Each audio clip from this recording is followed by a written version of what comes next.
Hello, everyone, and welcome to the Pot of Gold podcast. This is where parents and aspiring entrepreneurs alike turn hustle into freedom and build businesses designed for life, not just profit. Today's guest, JP Forno, is helping make that journey a lot less overwhelming, especially when it comes to building the right team. JP is the founder of Meteor, a company that helps businesses hire reliable, culturally aligned virtual and executive assistants from Latin America. Originally from Guatemala, JP has spent the last 7 years building and leading international teams. And now he's on a mission to remove the barriers between great talent and the companies that need them most. At Meteor, they handle the heavy lifting, sourcing, screening, onboarding, and even payroll, so founders can stay focused on what matters most. It's a system built for efficiency, trust, and scale, especially for new entrepreneurs ready to grow without drowning in busy work. And JP's vision does not stop at business. He's passionate about transforming Guatemala into a first world nation by scaling impact-driven ventures. If you're a parent juggling too much or a new entrepreneur looking for leverage without the hiring headaches,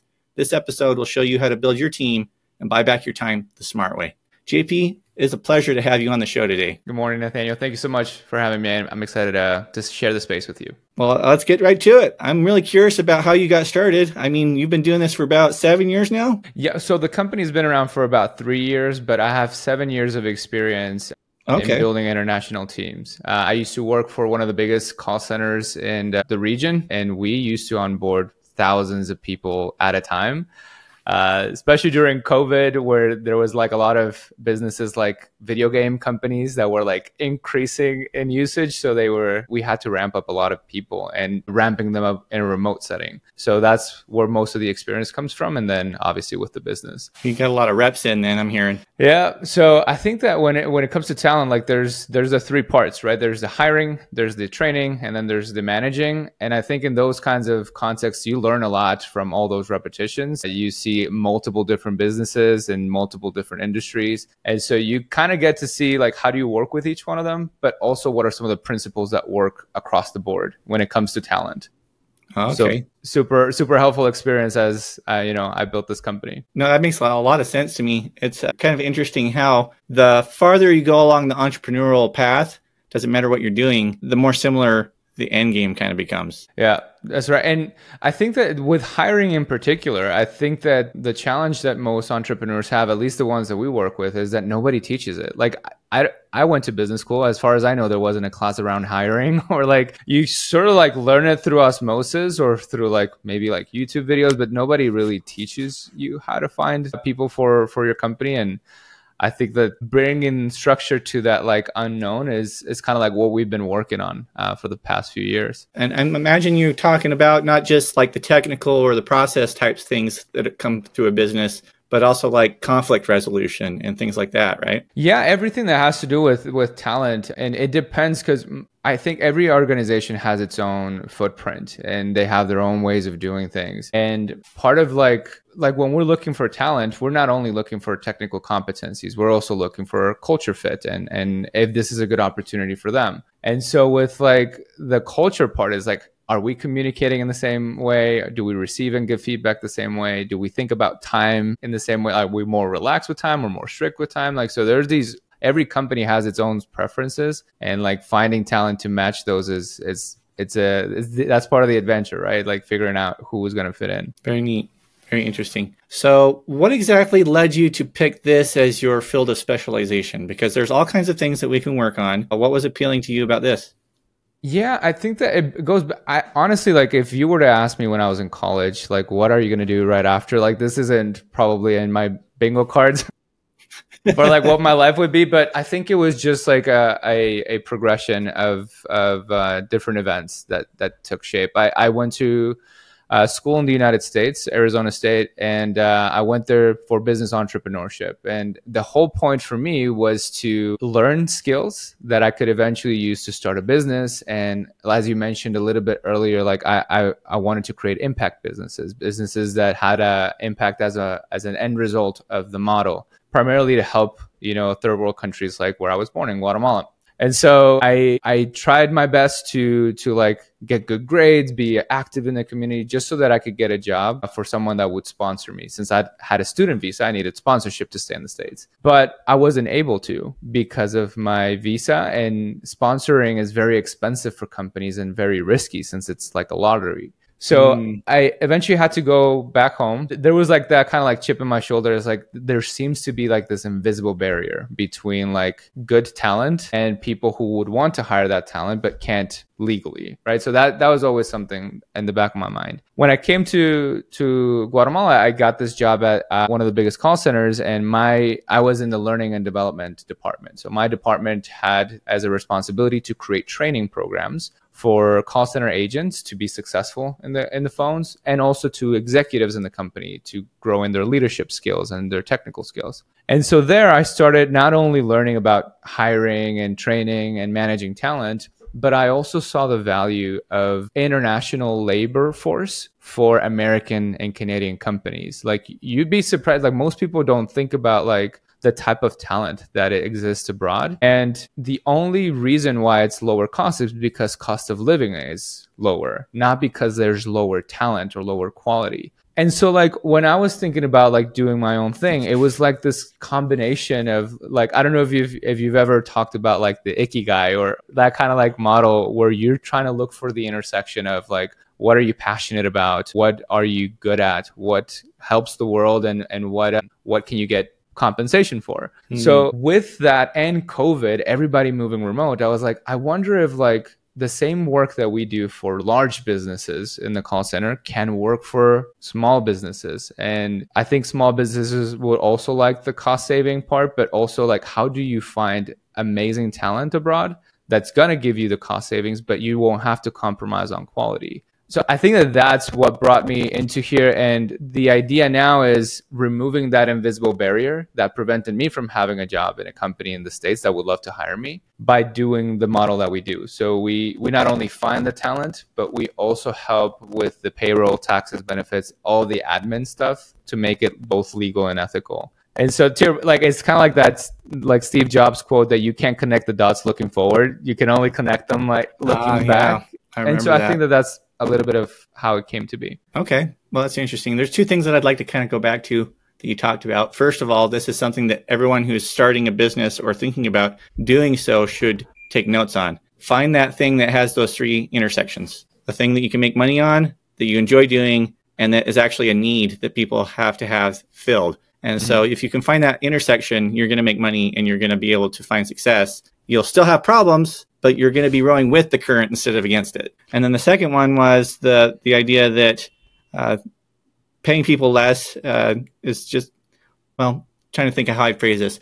People don't always realize that each section of the world has its own little microeconomy, and currencies have different valuations. And so based on the currency exchange, you could pay somebody something less in our currency, but it actually equates to a lot more for them and their position or their microeconomy. Yeah, that's right. I think that to tackle the latter point first, it's a model that's called arbitrage. It's you're taking advantage of micro or macroeconomic realities in the countries. Like, cost of living in Guatemala is 56% lower than in the US. And of course, depending on what state you're going to, if it's like San Francisco and New York, it's more like 65 or something. Yeah.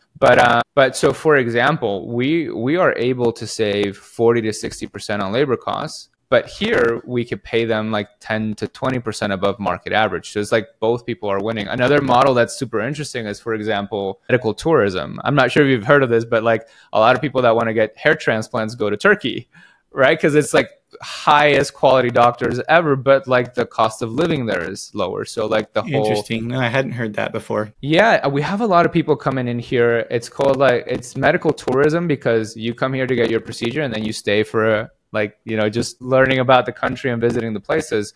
We have a lot of that for dentistry work or like any types of like cosmetic surgery. Okay. Because it's arbitrage. You're taking advantage of the fact that cost of living is lower here, but the quality of the education for the doctors, is the same as probably the United States, right? And so that's kind of like how the model works. Now, that being said, you also have to be careful because there are some people that have like agencies or hiring companies that want to reduce way too low. So like I've seen people like advertise like $5 an hour or $6 an hour for a virtual assistant. Sure, it is on par with what they're earning, but you can have like a good quality of life with that. And so like you shouldn't optimize to pay the cheapest either. Because like in talent, for example, they'll leave you for 50 cents on the dollar, and like they'll probably like be scrambling to make ends meet, right?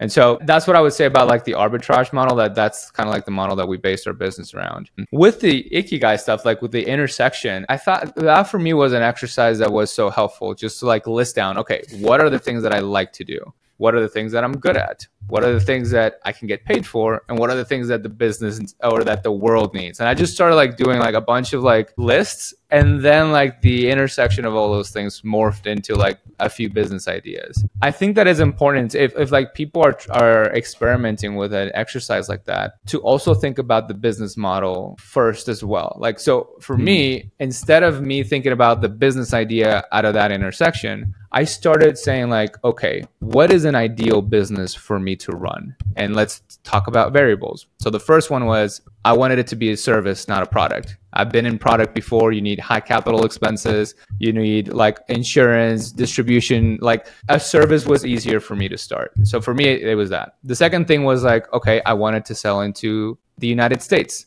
because there's more businesses that have like more spending capabilities. So the target, like what target am I going to go for? The third thing was the monetization model. I said, okay, an ideal business for me would be a recurring model. I didn't want to have to sell my way out of each month. Yeah. And so like, okay, what's a recurring? And then the fourth thing for me was like, I would love a business model that my clients don't have to wonder where they have to pay me from. I make them more money in cost savings or revenue generation that my services cost. So they're like, it's like a marketing agency. If like a marketing agency costs 10K, but they guarantee 100K return, you'd be like, that's a no-brainer, right? Yeah. Why not spend $1 to get 10 back? Exactly, right. So like, and obviously that's aspirational and what you want, but for me, it was less revenue generating, more cost savings. Like I'm saving you way more money than my services cost. And so thinking about both like what you would like to focus on in that whole intersection part, but also have a very smart engine as to how you're going to deliver that value.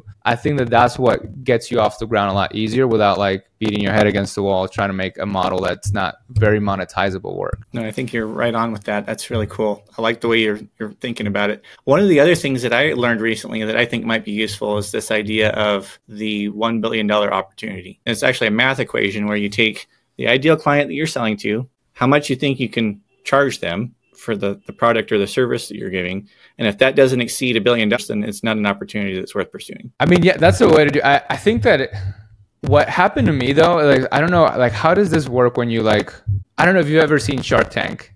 And when somebody comes in Shark Tank, it's like, hey, this is the market opportunity. If we only get 1%, we will be like the getting that 1% is so tough. I think that those exercises worked. I always think we overshoot things, but that's the whole point of the exercise, is to think big and be like, is this a good enough market? And I think that just picking the right market is like half the battle. Like you're saying, like if, for example, if I were to get in the newspaper business right now, I would just from the get-go, I'm choosing a market that's like dying. So it's not very you're smart. rowing against the current. Yeah. And so I think that question that you just mentioned is important for like, is this a good market for me to even get into? Because like if I select a market, I am married to it. I need to learn the ins and outs. I need to learn the players, the terminology, like all that stuff. And if it's not a winning game to begin with, then, you know, probably making business harder than you want to. Definitely. But I think this goes back to what's called first principles thinking. We're thinking about markets, the opportunity we have for making money, the services we can provide, the things we enjoy doing, all these other things. And it helps us be more intelligent about the direction we choose to go in. Mm-hmm. And then once we get that right, well, then even when things get hard, it's actually okay because you have something that you have purpose or meaning behind. Yeah, I think that's really important. And you'll find players along the way. I mean, like whenever you do select your idea, it's really hard to have like a true blue ocean strategy on like something. So I didn't start a business that was like revolutionary. Mm-hmm. Obviously, that would be the ideal thing. But I think that the advantage of having a business that already exists is that you can model success. And so like you can see like who am I aspiring to be and what was their playbook. And yeah, I think that helps as well. Awesome. That's really cool. Have you run into any serious problems that kind of stifled your progression, that were really hard problems that you wrestled with for a while? How did you solve those kinds of things? All the time. I mean, like, so I think that for us at first, we started like casting a wide net. We would hire any sort of role that we had a talent pool for here in this country. And the way that we do recruiting is very specialized. We don't believe in just reviewing a CV or just interviewing somebody. Because like that's the equivalent of you marrying someone after reviewing a Tinder profile and going on a first date. Like, yeah, I mean, like just some people are married by Elvis, right? Right. Like, it's just, I think that we have a saying that's like, paper refuses no ink. You can put anything on a piece of paper or on a CV and you can say whatever in an interview.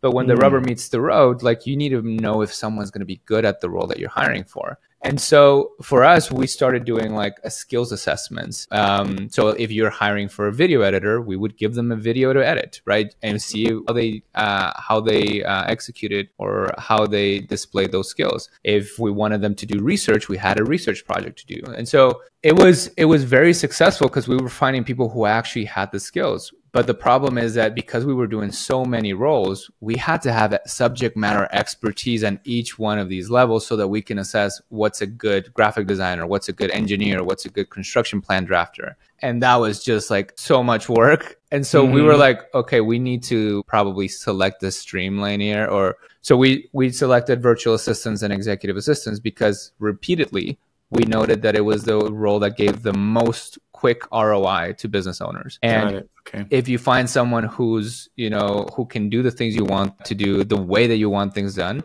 those are people that are going to stay in your company for a long time. So that was a big thing, just like selecting a swim lane for us to focus on. The other big thing has to do with like international labor. We have to make sure that everybody is like getting paid benefits, that we're being compliant with international labor law. So just learning and becoming an expert in labor law in the places in which we're hiring was a huge challenge. And also navigating international businesses with like a company in the United States and then a company in Latin America, and just like how that whole thing is architected, things that you just go past your head. I mean, it's not the most exciting thing for me. I like to be in the operation and speaking with and working with clients, but you need to have an infrastructure to like sustain this business and make sure it's by the book. All of those were like big challenges. And for me, how I get through them is like seeking advice from people who have done it before or specialists. I read a quote the other day that's like, you can either pay the price to learn something with time or with money. And it's faster to do it with money.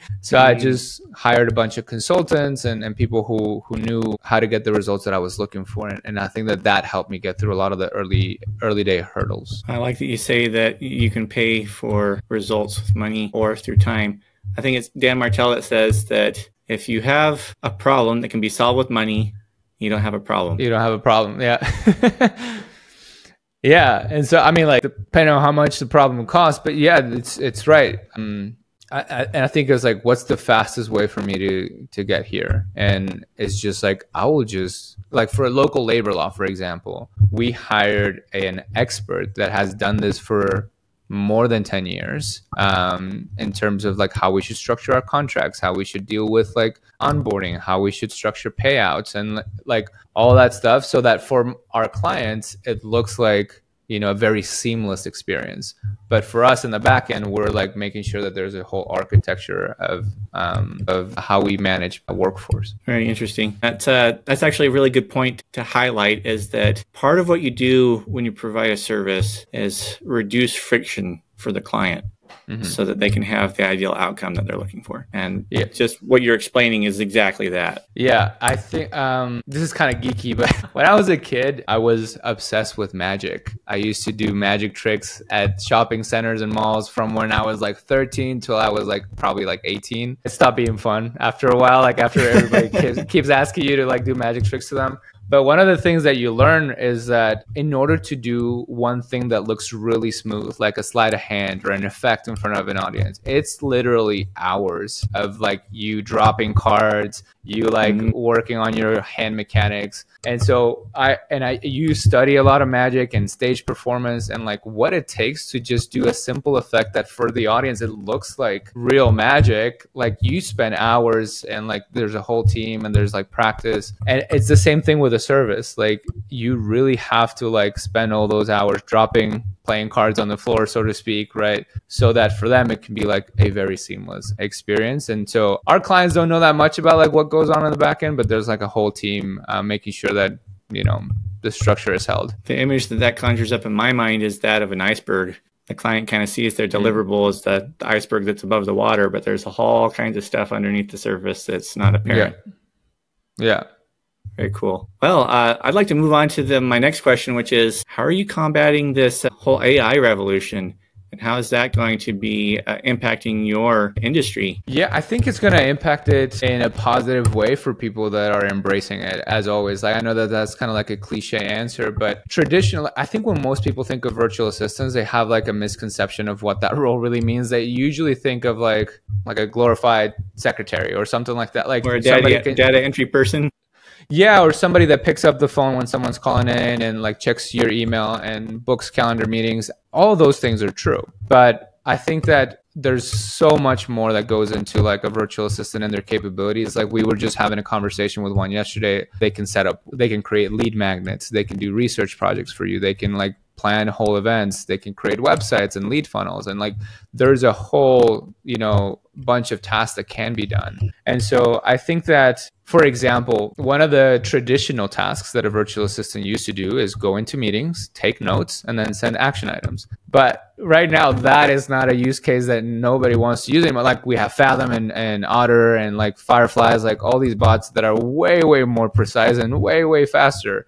And can integrate with your like task manager. So things like that are going to happen. The responsibilities or the tasks are going to be displaced by technology. The way that we're thinking about how does this impact the virtual assistant and executive assistant industry is that now you have the capability of having super soldiers, right? Like you can have one person do the job of three if they're enabling this technology. So more and more, those skills assessments that we told you about, that we have them do, more and more have more to do with like automation or with prompt engineering and things like that. So like we're having them do like, hey, create an automation for when an email comes in and it's a referral so that it lands directly into our CRM system or something like that, right? Oh, okay. I like that. Or we would give them assignments of like, hey, we want you to create a lead magnet. Let's say that you're working for a gym and you're creating a lead magnet for the 10 top meals that are high in protein and low on calories. I want you to create that and make it a free resource. And so what we ask them is to like, hey, use ChatGPT to create the guide and then share with us your GPT history so that we can see how you prompted the AI. So we're now looking for prompt engineering, automation, software usage, so that we could see if somebody has the right skill set to find stuff out, to use technology to create an outcome. So I think it's going to be positive for us to just like get people to become those super soldiers as a VA or EA. No, I think that's a very intelligent way to go about it. Kind of gauging whether they're good at asking questions. That's what prompt engineering is basically boiling down to, right? Yeah. I mean, like for us, they're good at asking questions, and if they can do good feedback loops with the AI as well. Because like if you have a very good initial prompt, you're like 80% of the way there, but there are some things you need to polish. Instead of saying things like, okay, make this shorter, you can do like a much more intelligent prompt. It's like, hey, make sure that when you're talking about this, that you make it a little bit more succinct and clear. This one doesn't have the right example, so let's change it to something else. Or like, how do you prepare the tool to like respond to you? Like pretend that you're an SEO expert with 20 years of experience with the most updated knowledge on AIEO, for example, and then you give it the prompt. Like having somebody do that is like, if I see that in an assessment, I could be like, okay, these people know kind of like what they're doing.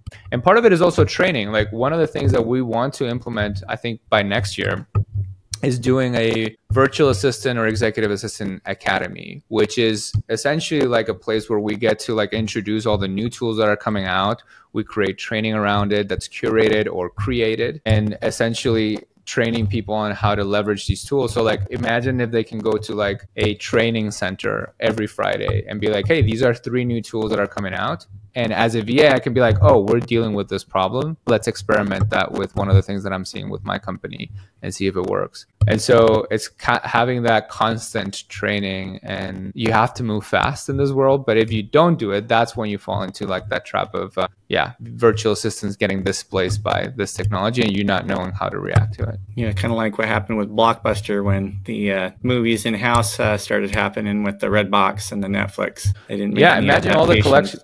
Yeah, if they would have jump shipped immediately, or at least do micro experiments, right? There's a book, I think it's called The Little Bets or Tiny Bets or something like that. It's usually geared towards people who are looking to transition in their life, but there's some principles of like creating micro experiments and testing the waters and just finding out, right? Like, oh, this is interesting. Like a lot of people are talking about AI agents. Let me see how it works. Let me just jump into like Make or Zapier or Aid or something like that and create an agent and see if this is something that would enhance. And I've seen like 3 or 4 clients now using AI agents in combination with their VAs to have like a team of 5 built into like just one person. So I think that is where I want to take this a little bit more, is like teaching people how to do that. Amplify what people can do. That's really cool. All right, well, cool. Where can people connect with you? So I think either LinkedIn or I just started brand new channel on Instagram, so you won't see a lot of movement there, but it's jp.forno. I created that channel mainly to talk about things that I've learned in the training, hiring, and managing talent. Most of it geared towards virtual and executive assistants, but as I mentioned, when it comes to these 3 categories of talent, principles apply to every single talent level. So I'm going to be speaking a lot about that. So if you want to connect with me, just send me a DM there. I can share some resources as well. And I'll make sure to include your social links in the YouTube description. So if you want to connect with JP, be sure to click on those links so that you can follow his Instagram and connect with him on LinkedIn. On that note, do you have any kind of suggestions for resources or educational material that would benefit newer aspiring entrepreneurs? They either want to buy back their time or scale their business? Yeah, I think honestly, like if buy back your time and scaling your business is a priority, I mean, I know that I'm like a little bit biased here, but I couldn't recommend hiring a virtual assistant or an executive assistant enough. And we actually developed a resource. It's a virtual assistant hiring playbook. Essentially walks through our entire system. We also created about 28 different hiring tools that you could use completely free. And so if anybody's interested from your audience to learn how they can add one of these powerful resources in their company, that is a free playbook that I'm happy to share a link for that will walk them through step-by-step how to get that result. So it's very complete. It's kind of like a passion project of mine. I'm happy to share it with whoever's looking. Awesome. I felt like that'd be really extremely useful, to be honest. One of the questions that comes up on that with hiring a VA or an executive assistant just occurred to me. Do people have to hire your VAs or your executive assistants full time, or can they hire them for like 20 hours a week, 10 hours a week? What does that look like? Yeah, so it depends on who you're working with. We wanted to build this company to provide long-term career opportunities. And obviously, like, we're hiring from the country I was born in. And that's kind of like more of like my personal mission is to develop high quality opportunities for people in my country. But we do hire for part-time. So as long as it's like above 15 hours a week, we do part-time, and then full-time, which is the traditional 40 to 44 hours a week. I think that the part-time is also a good way to test the experiment. And sometimes, like, you don't even know what work to assign to these people. You just know that you need to delegate stuff.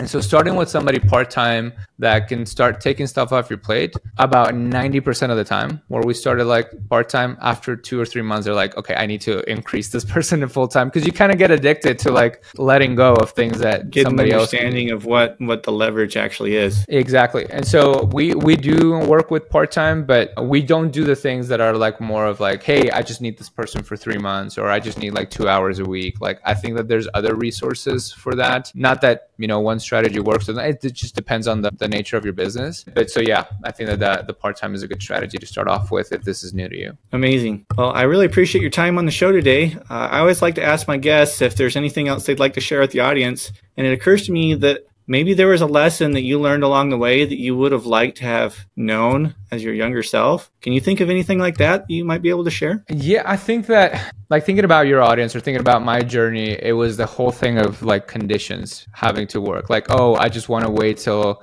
like I get my bonus, or I want to wait until I have like a good idea, or I wanted to learn about ads before I start the company. Like waiting for conditions to be perfect is never a good strategy. Like I think that Alex Ramosi says it is like starting is the perfect condition.